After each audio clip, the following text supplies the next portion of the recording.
Hey there, this is BZ Collins, and you are listening to the Geekcast Radio Network. Hey, it's Mistress Carrie, and you are listening to Studio 2009.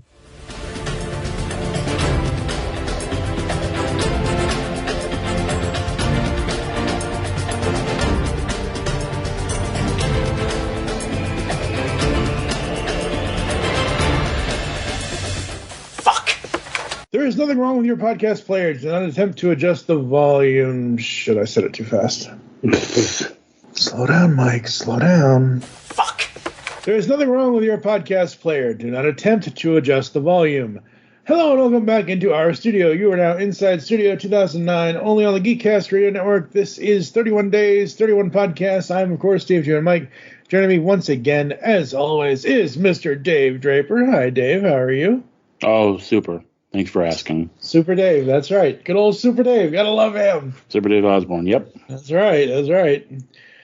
This is the 120th episode of Studio 2009, and today we are going down to Memphis with John Grisham's The Firm, from the book to the movie and everything thereafter. Tom Cruise is Mitch McDeer, so let's head down to Memphis and visit Bendini, Lambert, and Locke. Okay, Dave, when did you first read the book and then see the movie, or vice versa? Wow. I read the book. It was one of those situations where, well, first of all, my mother was a big fan of, like, thrillers and cop novels and that kind of stuff. So She was a big Grisham fan. Yep. So I'd heard about Grisham, and The Firm was, like, his big, I think, breakout book. It wasn't his first book, I don't think. No, it wasn't his first book. Was it his first book? No, it was not. Well, no, it was not. But it was the big breakout one. It was the one that got all the attention. I read it before the movie came out, but it was like in the hype for the movie come. You know what I mean? Yep. Like there were people talking about the movie with Tom Cruise was coming out, so I read the book, and then I saw the movie when it came out. I assume that was 94, 93, 31. Oh, really? Because you're doing this weird sort of 30th. Yeah, 40th stuff. We were gonna do this last year on the actual 30th anniversary of this film, and it just didn't happen. Okay, but so it was 93. That's weird. That was the year that was the summer I graduated college. So anyway, like I saw it then when it was in the theaters, and I saw it this weekend on Pluto. Like I mean, it's a good film, but it's not really my thing per se. Okay. So it's not something I would revisit. It's not that I didn't like it. It's just that it's not. I don't know. It's not, with a thriller and the twists. Once you have all that, it's kind of like there's no real impetus for me to revisit it per se. So I watched it 31 years ago, and I watched it now.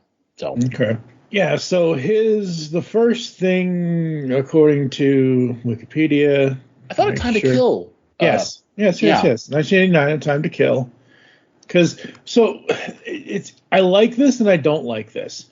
I wish Wikipedia just had a full list year to year how his books were released. But how they have it is under bibliography. They have novels, and then they have it by character. So Jake Brigant's series, which was A Time to Kill, Sycamore Row, A Time for Mercy. Yada, yada, yada. And then they have the Rogue Lawyer series, which is Partners from 2016 and Rogue Lawyer from 2015, Partners was the short story in 2016. Okay. So they have it listed by various characters. So as I'm scrolling here, I'm like, wait a minute, A Time to Kill is 89, but then it lists, they're by character. So I have to scroll down to the Mitch McDeer character. And the book came out in 91. Film came out 2 years later in 93. And then they did a sequel to the book. He did a sequel to the book in 2023, The Exchange After the Firm. It delves into the life of Mitch McDeer, the protagonist of The Firm, exploring his new challenges 15 years after the events of the first novel. I do know that the book ends differently than the movie. Yes, and we will talk about that. Okay. I have that all set up. We will talk about it. The book and the movie are two very different endings. But I kind of want to. I might go on Audible right now after this recording and grab the Exchange After the Firm, because I'm really curious about a Firm sequel 15 years after the events of the original. And then he's got the standalones like Pelican Brief, Client, Chamber, Rainmaker, Runaway Jury, etc., etc., etc. Yeah. See, when I was like following this stuff, that's what it was. Like, it was more like that. It was standalones. Yes. Each thing was its own thing. He didn't have series per se. Yeah, because back when we were following along with it, there wasn't a like it. When you, I, and you can correct me if I'm wrong. So if I'm misspeaking, that's dude, fine. I don't know. Like you know better than I do. You got the Wikipedia. No. I'm just saying. At the I was 9 years old in '89. I didn't really find Grisham until I was 13, 14, 15, 93, 94, 95.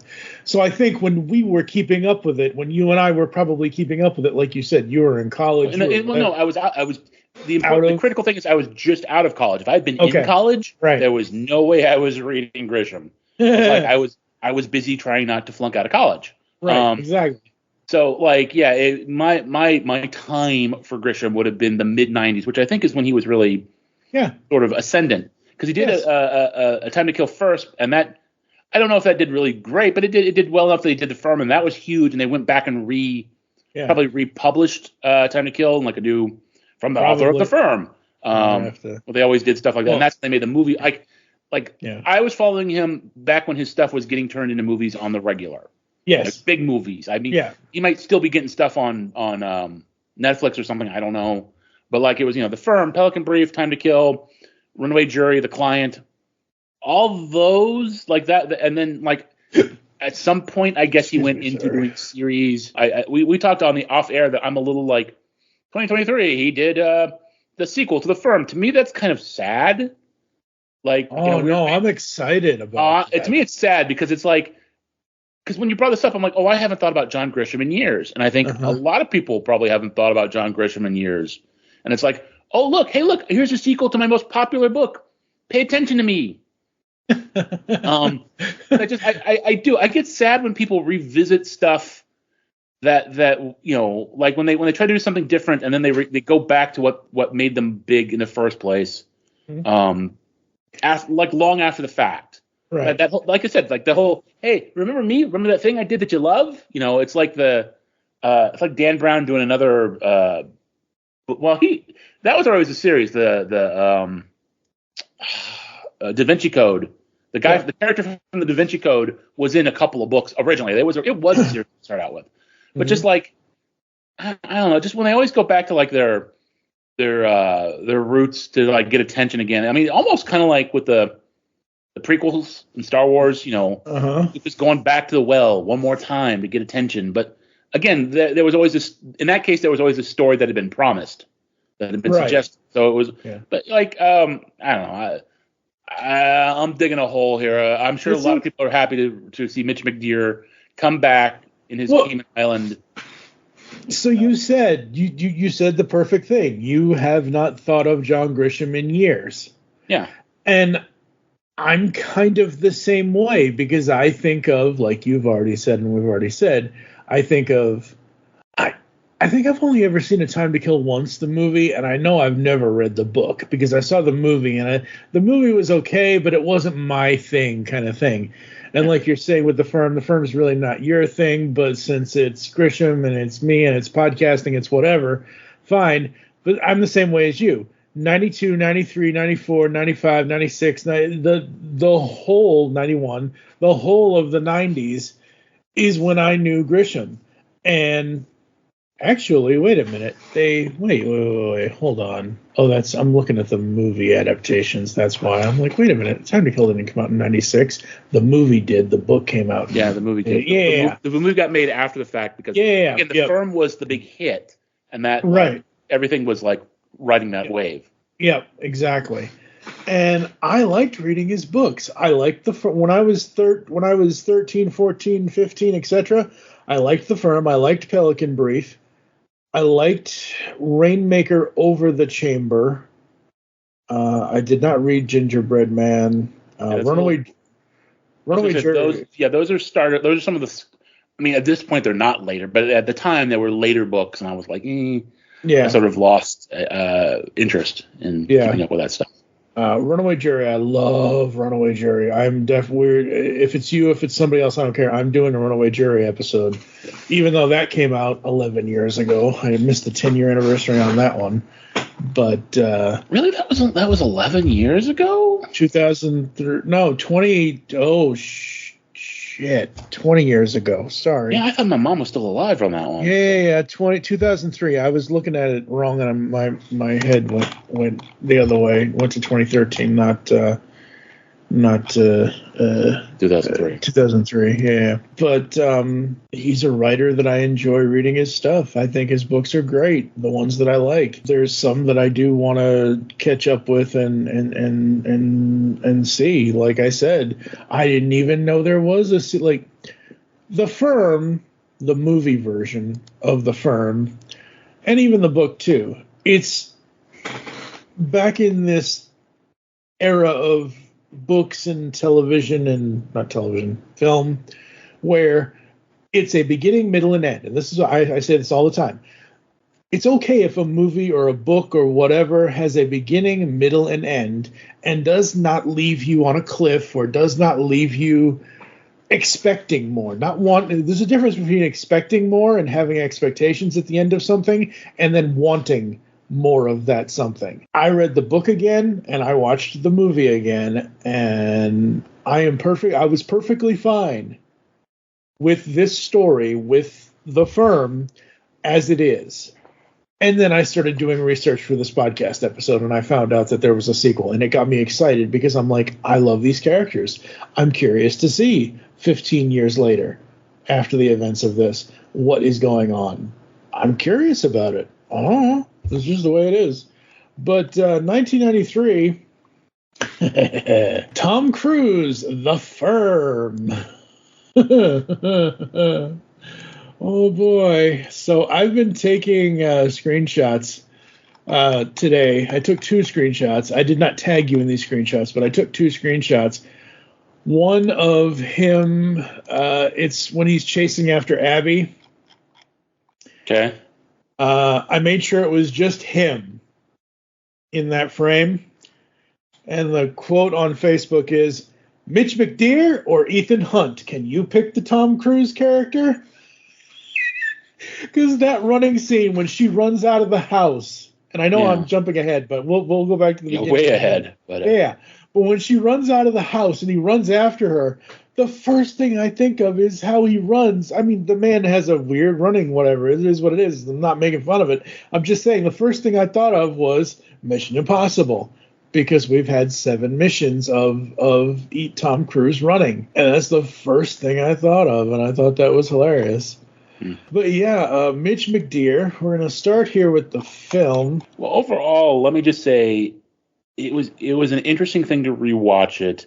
Mm-hmm. And I don't remember the book super well, but it really, the movie felt very, it's hard to explain. It felt like an adaptation of a book in the sense that it's not that everything was rushed per se, but everything was very sort of clipped.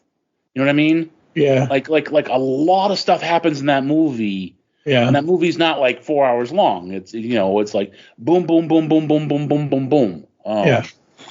And you really sort of like feel the wind rushing past your face as they're getting through this story. Yeah. And a lot of characters really weren't like, almost no characters were particularly, aside from Mitch and Abby, and maybe the Holly Hunter's character, like characters would be introduced and they'd sort of be there, but they weren't really developed, or like how part of the fun was this was almost like when we're doing a Columbo episode with like people from the 1970s and 60s, and you're like, hey, I remember that guy. Yep.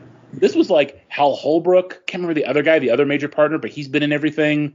Jerry Hardin was Royce McKnight managing partner at the firm, so okay. Jerry Hardin is the actor. Yeah, he's been in a ton of things. Wilford Brimley, always made Wilford Brimley jokes. Yep.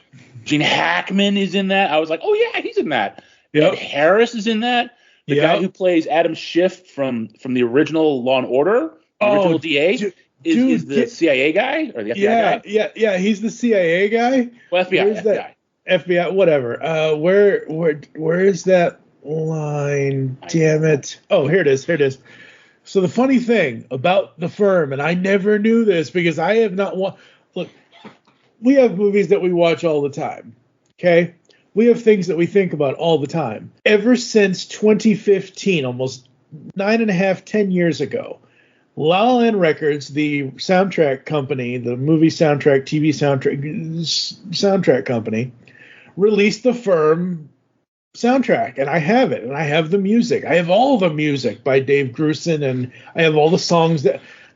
We'll talk about this a little bit later, but only song I have ever enjoyed from Lyle Lovett is "Money" from this movie. So when I'm going through all of this stuff and I'm looking at stuff and I'm like, oh my God. So you mentioned the guy from Law and Order, which is Stephen Hill, who played Adam Schiff, right? Yes. Okay. When I looked at his filmography, I stopped at one point, just dead stop, came to my script here and wrote down Stephen Hill, ex Tom Cruise, past mission, future mission. What an impossibility, because Stephen Hill was on the original Mission Impossible show, and obviously Tom Cruise would go on to be Ethan Hunt in Mission Impossible. Mm. I never knew. My point in saying any, I never knew that. I didn't even think about that. I never knew Stephen Hill was on the original Mission Impossible. Yeah. I mostly know Peter Graves and Leonard Nimoy and Martin Landau. And you didn't even let me finish because there's Gary Busey, there's Paul Sorvino shows up at the end, and I'm like, oh my God, it's Paul Sorvino. Yes, it is. And yes. Like this one is a little more relevant to our more modern audiences. Freaking Jigsaw. Like the guy who plays John Kramer in the Jigsaw movies is the assassin. Oh, he's the albino assassin because in the 90s everybody hated albinos. Tobin Bell, the Nordic man. Yeah. He's Jigsaw. Oh, I didn't even know that. He's murdering people. Yeah, in a very boring, conventional way with a silenced pistol. Yeah. And then like it was funny because there's one point like he's got a partner who gets wounded, and I'm like, later on in the film, I'm like, where's Limpy? And then right at that moment, Limpy shows up behind Tom Cruise. I was like, oh, there's Limpy. Yep. Yeah, no, this movie is, and you say that a lot of characters don't get a lot of time to do. Almost nobody does. Oh no, I felt they did. Really? Beyond like the closest would be, like I said, Holly Hunter and Gene Hackman. Like there's this whole thing between Gene and Abby, Gene's character and Abby's character. Yep. And like that gets developed a little bit, but just enough so that the plot can move. Yeah. But that's the whole thing. Is like everything gets developed just enough so the plot can move. There's like the other guy. I can't remember the actor's name. I think he's the other young lawyer at the firm. He's kind of Lamar. Terry Kinney was Lamar Quinn. Okay, Lamar. Yeah, he's in it. Yep. And does stuff. And like I said, he's kind of his friend. Yeah. Like that's the whole thing. He's more of his friend in the book. They basically, I mean, you gotta condense how. That was my whole point. Was this entire movie feels like a condensed soup version of the book. Yep. You got to condense 432 pages into a 154-minute movie. That's a lot, and there are differences, and there are two very different endings, which I absolutely love. I love that they just didn't. And we'll talk about the ending in a minute, but now this cast, I felt like watching that, like, again, like we've said, I have not seen this movie since maybe, honestly, probably the same as you. I really think the last time I saw this was sometime in 95, 6, or 7 on VHS, or maybe I caught it on TV with all the curse words bleeped out or something. Oh my God, this movie has such Tom Cruise lines.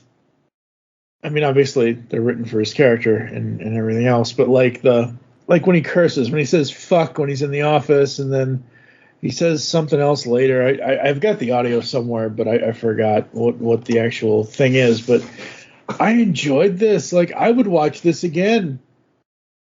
And also for me, part of it is that score. The score and the songs. There's a couple of songs I don't care for, but the Lyle Lovett song, there's another song I like.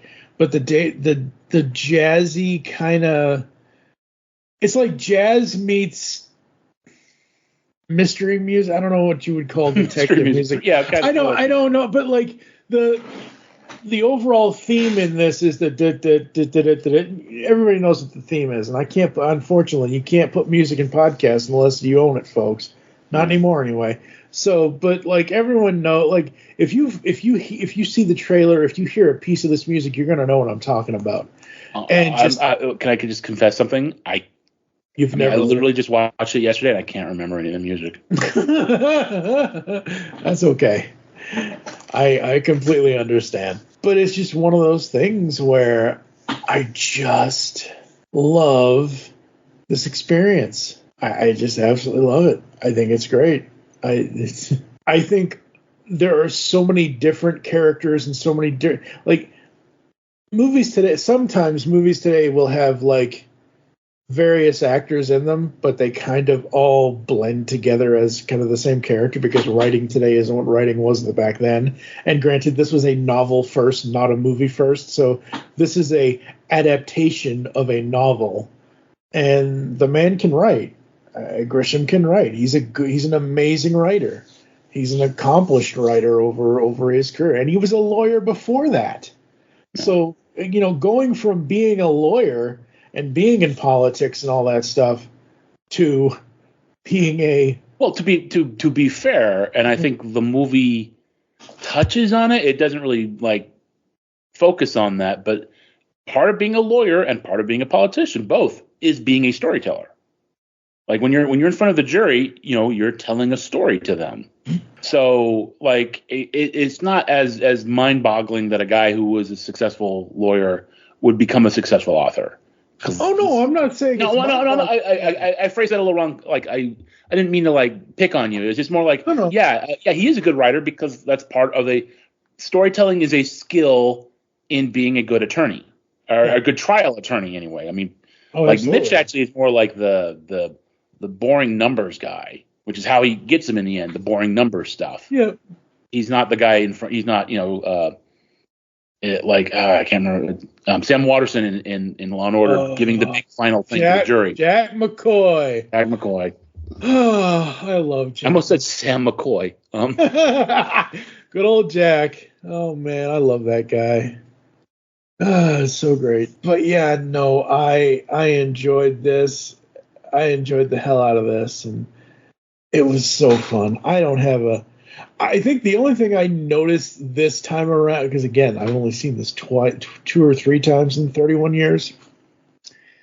I never noticed before when Holly Hunter says, who do you think he was referring to when he said his partner? When after Busey dies? Yeah. Because she was his partner, because she was under the desk and doing all that. Well, yeah, she says something like that. Yeah, because yeah. Yeah. I never noticed that before, even though I kind of figured it out, obviously the years ago. But like this time, because I was again, I'm trying my best, folks. When we do these podcasts, that's why I don't watch these movies or TV shows or whatever until like we right up to literally. I finished the movie like an hour ago. So. Because I want to make sure it's fresh in my mind, and I never paid attention to her character, not because I didn't want to, but I just never caught on to her saying, well, who do you think he's referring to when he says, hey, this is my, I've got a personal go do this or go do that or whatever else. So it was her the whole time. Yeah. Smart as hell. Absolutely. I absolutely love Tammy's character in this. There isn't a bad character in this. It's all good. And such diverse acting from various actors. The roles were cast perfectly. There's nobody else in okay, so if this released in 93, which it did, June 30th of 93, I think is what I saw on Wikipedia, if I'm remembering correctly. You're right. Let's say it got produced a year and a half before, or even just a year before. I don't think, just thinking back on actors and actresses in 1992, 91, 92, I don't think there's anybody else that can play these roles. I don't know. Like, again, the early 90s, I was in college. I was not. No, but I was Right. I was doing things. I was busy, so I wasn't really paying attention to mass media and stuff like that. I mean, we would see movies, but we would see, Teenage Mutant Ninja Turtles. We would see, a Batman movie or a Star Trek movie. Like I wasn't, I would watch stuff when I would get home, but like I wasn't paying attention to the pop culture scene like that. Yeah. I don't know. I don't know who was out there who could have done it in '92. Yeah. I mean, it's a good the thing is, because the firm was such a big thing. Yep. They were obviously going to bring their A team to this movie. Oh, absolutely. It's like how the Harry Potter books are like a who's who of British, cinema. Yep. So. Oh man, I forgot. So Janine Triplehorn, because we'll go through. I mean, we don't have to go through Mr. Cruz's stuff, but But Janine Triplehorn, I had forgotten. I remember this now, but I had forgotten. Her debut was as Dr. Beth Gardner in Basic Instinct from '92. Her debut was next to Michael Douglas and Sharon Stone. That's amazing. She did Reality Bites. Unfortunately, she did Waterworld. That movie sucks. I hate that movie. Wow. That movie is horrible. I mean, you're not wrong, but like, it's just like, I hate that movie. That's like picking on the. No, I'm not picking on it. I'm making on the special kid. It's like, come on, man. Doesn't that movie have enough problems without hatred? Well, I mean, it does. It probably has enough stock considering Josh bought all the toys. So, not all of them. Not all of them. There was one cool Waterworld toy, and that sort of led to a small mini collection. So. Yeah. Well. The Trimaran's cool. Come on, it's a cool boat. It's a cool boat. Yeah. The movie is bad, but it was a cool boat. It was a cool boat. Yeah, exactly. She was also in Very Bad Things, Mickey Blue Eyes, Time Code. Let's see what else. Her most recent movie was Anna or Anya from 2020. And then she's got a few TV roles. She was in Big Love from 2006 to 2011. Oh, okay. She was in she was in one episode of Frasier in 2003. Yeah. So there's that. We want to talk about Lex Luthor's filmography. My problem is I come from a world and a time where the idea that we have to talk about Gene Hackman's filmography is almost offensive. Well, he's Gene fucking Hackman. I understand that, but he did more than being a comedy Lex Luthor in, admittedly, the best Superman films, but like his Luthor isn't even that good. Oh no, it's not the best Luthor. That's John Shea and Clancy Brown. Yeah, well, Clancy Brown, absolutely. Yeah, I mean, Gene Hackman was a big star in the 70s and 80s, and still had power in the 90s. Yeah, it is weird that he's got like this. I mean, it's not a nothing role. In fact, it's a very pivotal role, but there's not much. He doesn't do much in the thing. Like I said, there's this weird. Like the whole film feels weird because the firm is supposed to be this sinister place. Yeah. But like aside from Wilford Brimley, Wilford. Everyone Brimley is really kind of nice and fun and likable. I mean, I'm not sure if it was a brilliant casting decision or a bad casting decision. It's like I say it's brilliant because you like all these guys and you don't really get a sense that they're like aside from when they go to the Caymans and he meets the client is obviously a thuggish mob guy, a jerk. But like Gene is just this lovable, and apparently we find out, I guess he's kind of a decent guy. Yeah. Like, and I assume he gets murdered by Jigsaw. No. Like Jigsaw gets off the plane in the Cayman Islands. He's coming for him, and then we find out later on that he drowned in the tub. Oh, that's right, because he committed suicide, probably. Did he? Or something. I don't know. Like I was curious. Did he commit suicide, or did the albino dude get him? I'm not sure. Yeah. So like, Gene, go ahead. Go on. No, go on. No. Go ahead. So what are you gonna say? I don't even know where I was going with it. Okay. With Gene Hackman, folks, like, okay, so his debut was in a movie called Mad Dog Call, C-O-L-L, as a policeman in 1961.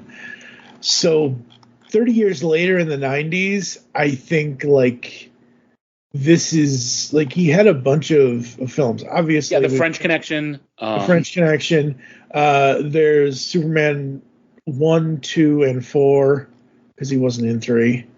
But the 90s, man, like Gene Hackman everywhere. I absolutely love his acting. So just to start, Unforgiven in 92, he was Sheriff Bill Little. Oh, yeah. He was in Unforgiven in 92. He was so good in that. Yep. The Firm in 93, Geronimo, An American Legend in 93. He was Nicholas Earp in Wyatt Earp in 94. The Quick and the Dead, Crimson Tide, and Get Shorty in 95. The Birdcage, Extreme Measures, and The Chamber in 96. He was in 2 Grisham movies. I believe it. Yeah, no, absolutely. Speaking of absolutely, Absolute Power in 97. And then he was in Twilight. Really? No, 98. Oh. This is, he played Jack Ames. This is Twilight is a 1998 American neo-noir thriller film directed by Robert Benton, written by starring Paul Newman, Susan Sarandon, Gene Hackman, Reese Witherspoon. I'm not clicking on it, so it doesn't tell me what the hell it's about, but it's not the Sparkly Vampires. It's a separate one. He lended his voice to General Mandible in Ants in 98, and then another one of my favorite roles is him as Edward Brill Lyle in Enemy of the State with Will Smith in 98. I loved that. Absolutely love that. Just for you old people, he was in Bonnie and Clyde. He was in The French Connection, as I said, The Poseidon Adventure. Yep. Young Frankenstein. Yep. Like he is a Hollywood legend. Yes, he is. And now that I'm looking down through this, he's got 3 Grisham novels, and he's got my favorite. I've already mentioned it in this one of my favorites. I've already mentioned it in this episode that I want to do a podcast on it next year sometime. He's got, like I already mentioned, The Firm and The Chamber, and then he was Rankin Fitch in The Runaway Jury in 2003. Royal Tenenbaums. Mm-hmm. Yep. Oh yeah, that's right. He was Royal Tenenbaum. Yep.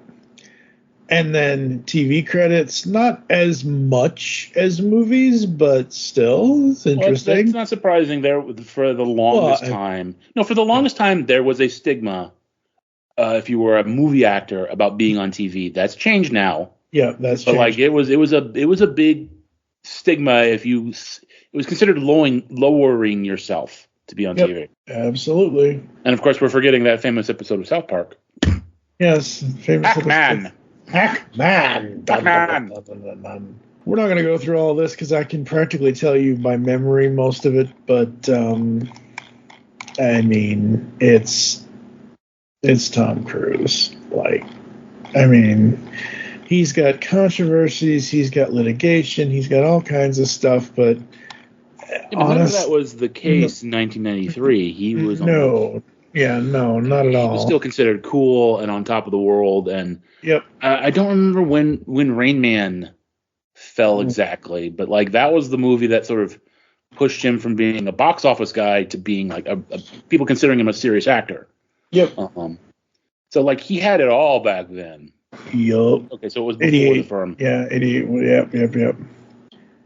But I mean, The Outsiders, Taps, Risky Business, All the Right Moves, Legend. Well, Risky Business was his first. Like He was in Taps, but he was like He was Captain the main David character. Shaw. Yeah, but he wasn't the main character. But yeah. Like Risky Business was his big breakout role. Yep. And then, obviously, Top Gun, The Color of Money. My favorite in 88 was Cocktail. I love that movie. That's a movie. Okay, so I have the soundtrack to that movie, all the actual songs that are in it. But the rest of it, that's a soundtrack I want a soundtrack company to release because they haven't yet. In 1990 was Days of Thunder. 92 was A Few Good Men. That was a good movie. Yeah, I love that. Direct itself. There was an old Saturday Night Live sketch where Rob Reiner is part of the White House press corps, and A Few Good Men was nominated for Best Picture, but he wasn't nominated for director. So the whole thing was he kept asking the president's press secretary, "Movie didn't direct itself, Mr. Secretary. Movie didn't direct itself." Sorry. No, absolutely. Little Saturday Night Live. Yeah, absolutely. And in 94, Interview with the Vampire. And then in 1996, he started the people started a franchise. And they start, you know what I mean. He did a movie and it was successful, so the studios decided to keep it going. And I've seen every one so far, and the only one I don't particularly like is the 7th one. Because I don't think AI, I know AI is a villain, but I don't think AI is that great of a villain for anything. But anyway. Apparently it's making copies of itself. Yeah, it is. Mission Impossible, he was himself as Austin Powers in Goldmember. That was hilarious. War of the Worlds, Tropic Thunder. I need to watch Tropic Thunder. People always talk he was about, amazing in Tropic Thunder. Yeah, people always tell me about Tropic Thunder. I need to watch it, and the only reason why I haven't watched it is because I'm not a Ben Stiller fan. He's a big part of the film, so. I know he is. Exactly. So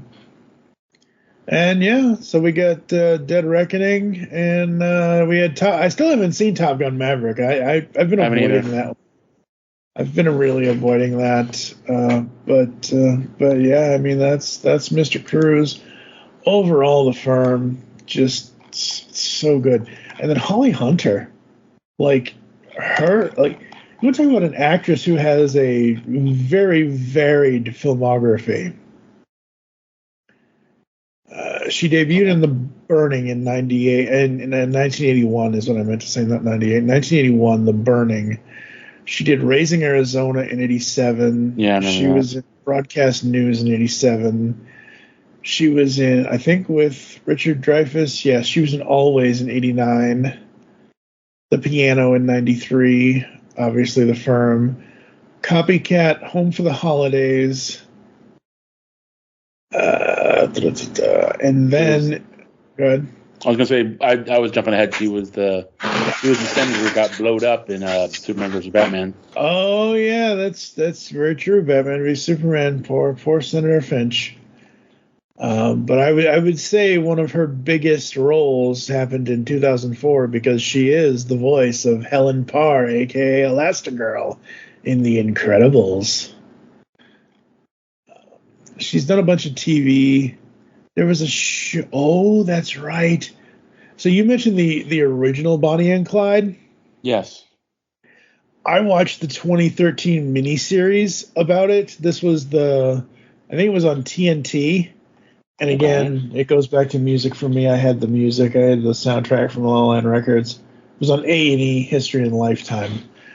But she played. Where's her name? She played Emma Parker, Bonnie's mother, in that.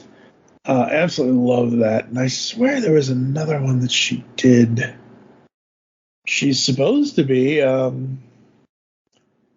It says upcoming, but she's supposed to be in Star Trek Starfleet Academy as Captain and Chancellor, whatever that is. So there's that. But yeah, no. So the difference in the ending, folks, the difference between the book and the movie, I found this online somewhere. In the book, after Mitch is wise to everything, he hits the road and gets the FBI to bust his brother out of jail over a prison wall, and he eventually meets up with him and Tammy in Panama City. They elude the police throughout the South while both the FBI and the Mafia are hot on his trail at the same time, and eventually escape when A-Banks comes by boat and takes them from a pier out of the country. Mitch, Abby, and Ray end up living their life in obscurity on the islands. So that's the book ending. The movie ending In the movie, however, it's not nearly as intense. For starters, Ray doesn't go out over the prison wall. Some papers are signed, and he just walks out the front door.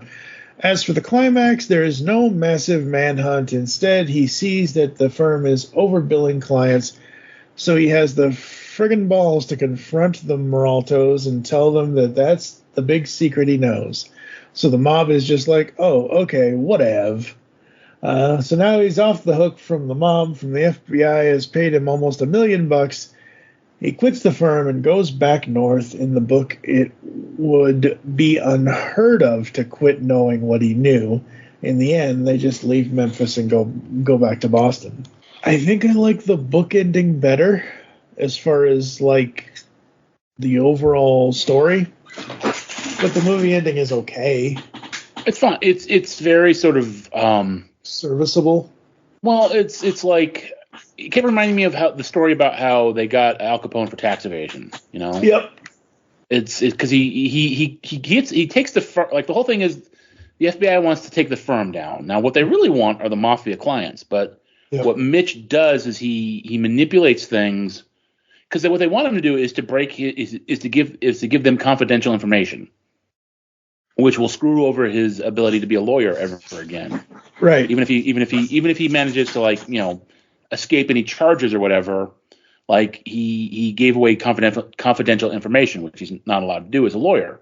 Mm-hmm. So he comes up with a scheme to expose the fact that the firm has been overbilling everybody, including the mafia guys. Yeah. Like there's the scene with Paul Sorvino is he's convincing the mafia guys to sign off on this thing, admitting that they were overbilled for their services. So technically the FBI is able to take down the firm, and they're like, yeah, but the mob's just gonna go to some other firm. And he's like, well, that's not my problem.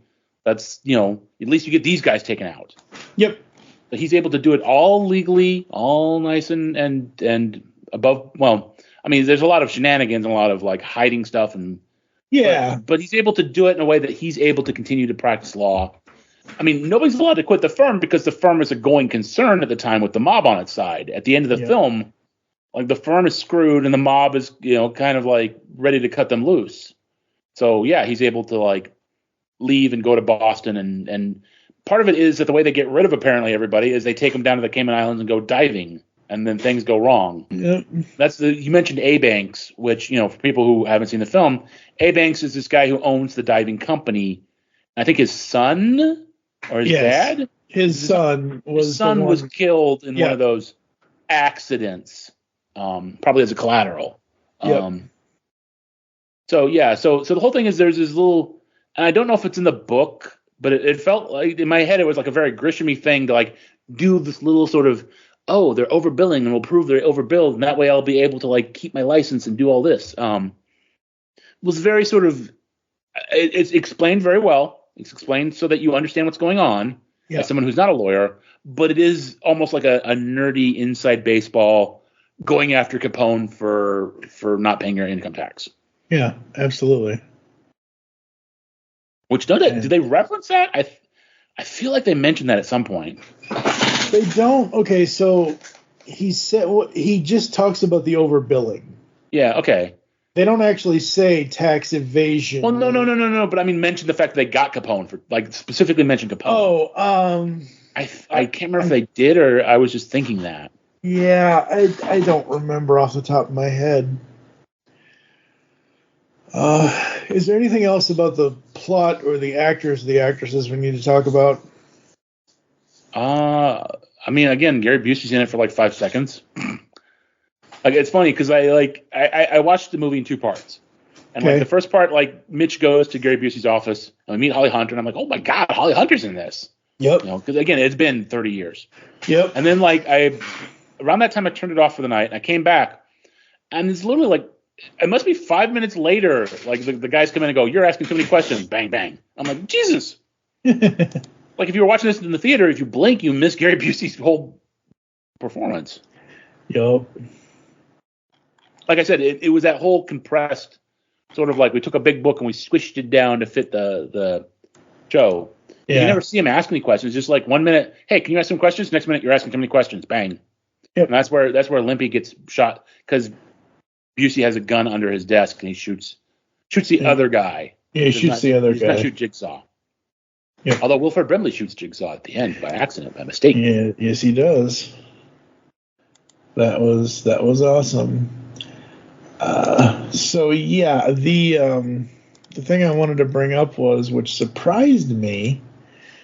So I pay attention to a lot of music, whether it's movies or TV shows or whatever. I think that's obviously clear, right, folks? And when, like, I knew this sound, I knew the score, I knew the sound of the movie. I just never knew up until 9.5 years ago who actually did it. And it's a guy by the name of Dave Grisham. And he debuted with his filmography in 1967. He did 4 different things, and I know none of them. Divorce American Style, Waterhole Number 3, The Graduate. I know I've heard of The Graduate, but I don't think is the original Graduate. Yeah, The Original Graduate. Yeah, it's a 1967 classic of American cinema. Absolutely. Not saying it's not. And then the Scorpo Letters. And then he did a bunch of other things throughout the late 60s, early 70s, into the 80s and 90s. Now, the 90s, he's got The Firm, the 3 that I know, the 4 that I know, and there's one that I absolutely need to see if the score is out there. But so he's got The Firm, 93. He's got Selena from 97, so the movie about Selena that they did. And then Hope Floats with Bullock and who's in Harry Connick Jr.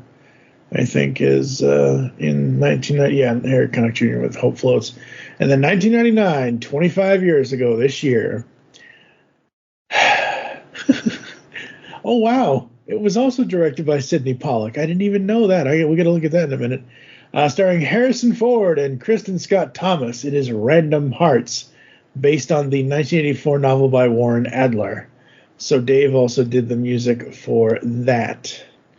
The last thing he did was something called Skating to New York in 2013. I don't think he might currently still be active. He's still alive, so that's a good thing. No, man, the music in this is so good. It is absolutely so good. And they actually did try. They've already tried with The Firm. I hope they don't try again, ever. But in 2012, they tried to do a TV series. Somebody pointed this out to me, and I just ignored it. I don't remember who pointed this out to me back in 2012, but I'm just like, no. Just no. No, don't, and stop. Let's see. It's picked up for a first-run syndication by Global in Canada, NBC in the U.S. before release. Television adaptation is set 10 years after the novel and the film. So the television adaptation is set 10 years after the novel, and the new novel that Grisham wrote that came out last year is set 15. I'd rather read the novel than watch this TV show, because I'm sorry, Josh Lucas is no Tom Cruise. Well, no, but they're not going to get Tom Cruise for a random TV show.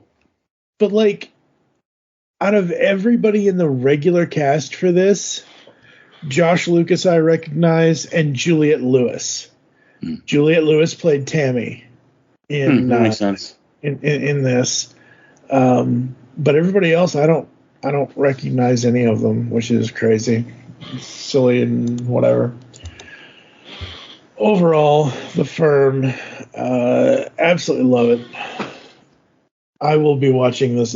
I'll at least be listening to the music.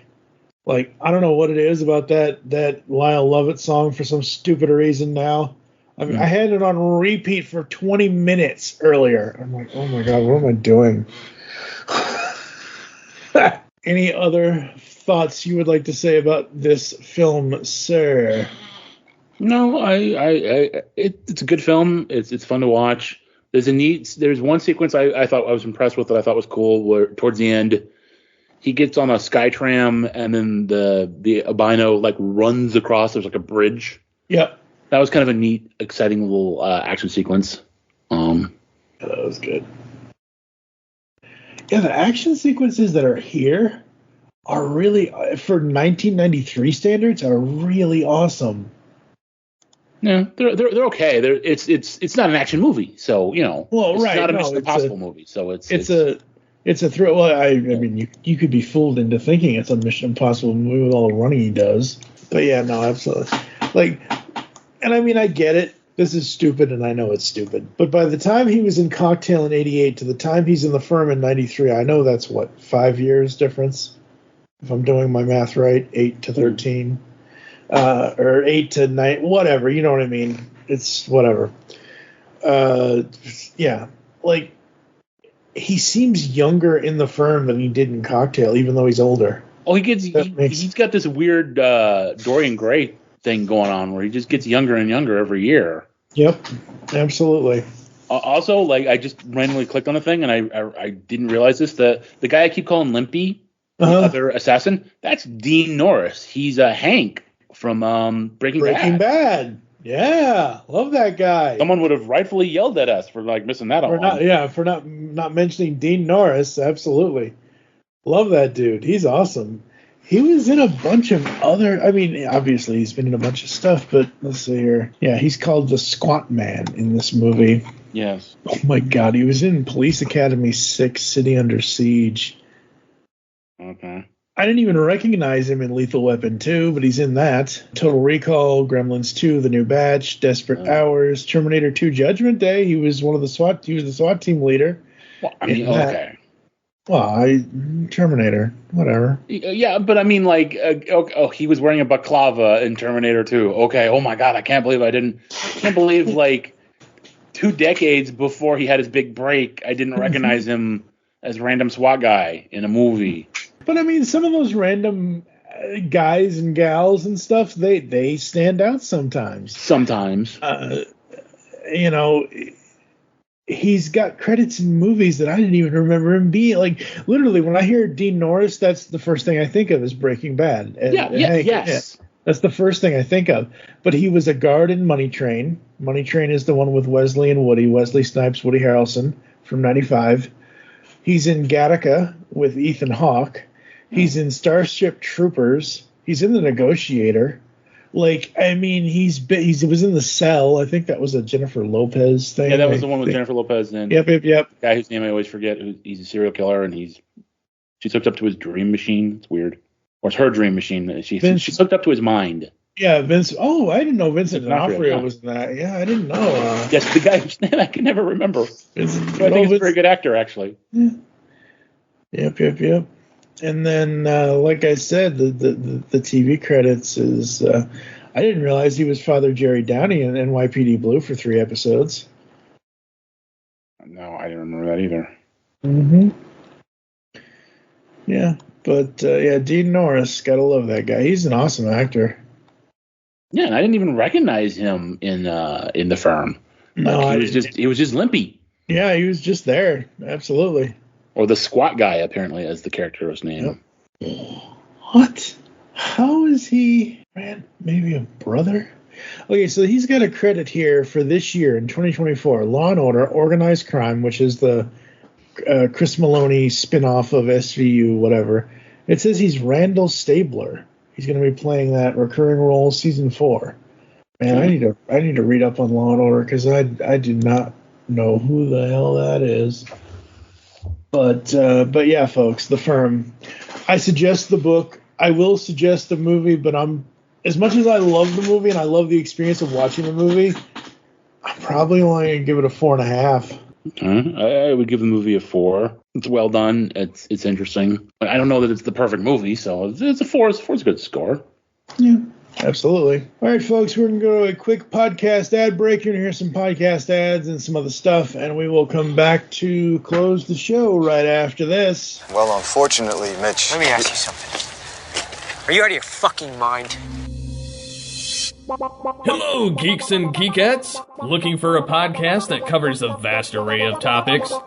Then check out Altered Geek Unleashed, where we discuss our thoughts on this week's geeky news, tech, gaming, television shows, movies, cartoons, comics, and more. So, get altered, get geeky with the Altered Geeks, every Friday on the Geekcast Radio Network. Are you missing entertainment in your life? Welcome to Captain Ruggles Gaming. Whether it's guides, roleplay content, or our shenanigans with our collaborations with the 20 years standing strong Fart Clan, also known as Fast Action Response Team, or the Wrecking Crew, we have something for everyone. So join us when we traverse the cosmos of space games, survive the undead in zombie games, or just having fun in first-person shooters or random indie games.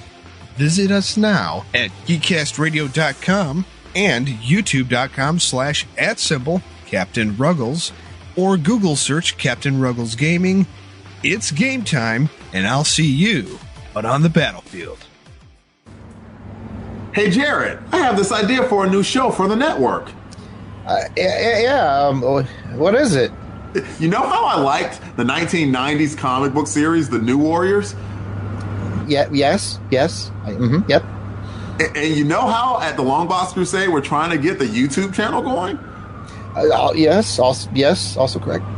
Well, thanks. So, how about you and me do a live stream show about the New Warriors? You've never read the books before, and I have them, and so that's a great setup.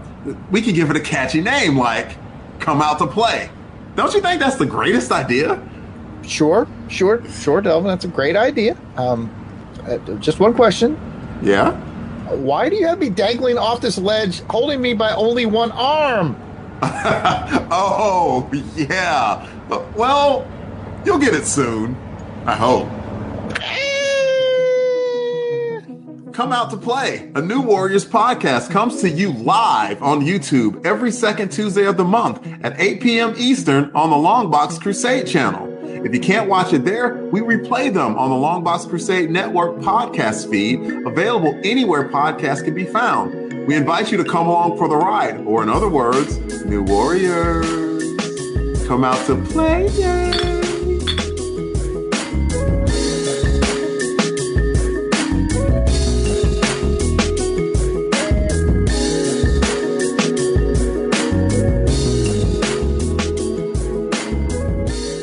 Hello, everyone. This is JD from the In Session Film Podcast. Each week, we review the latest from Hollywood, California. Well, yes, Brendan. We also give top 3 lists. Okay. Yeah. Thanks again, Brendan. Additionally, you can hear us talk other movie news, trailers, varying movie series, or other interesting film-related topics, and even rants and raves of the week. On top of our main show, every Friday, you can also hear our extra film podcasts. You can listen to the In Session Film Podcast on iTunes, Stitcher, SoundCloud, or at InSessionFilm.com. Listen to the In Session Film Podcast every Monday and Friday. Subscribe today and hear me verbally beat JD like a Cherokee drum. No. That's not how this works, sir. Are you in need of what the heck did I just listen to? Are you in need of a laugh at the expense of the internet? Boy, do I have a treat for you. Here at Lyrically Audacious, we turn just about anything into music. Visit us now at youtube.com/@Lyrically Audacious, all one word. So swing by, have a laugh. Stay lyrical, stay audacious, here at Lyrically Audacious. Do you like the Transformers? Yes. Do you like the Teenage Mutant Ninja Turtles? Do you like IDW Comics? And comic book podcasts? Then come check out Ninjas and Bots. Each week we look at an issue of Transformers or Teenage Mutant Ninja Turtles from their IDW Comics incarnation. We drop episodes every Saturday morning. Just like the cartoons we loved as a kid. The show can be found on your favorite podcatcher and at johnreadscomics.com. See you then.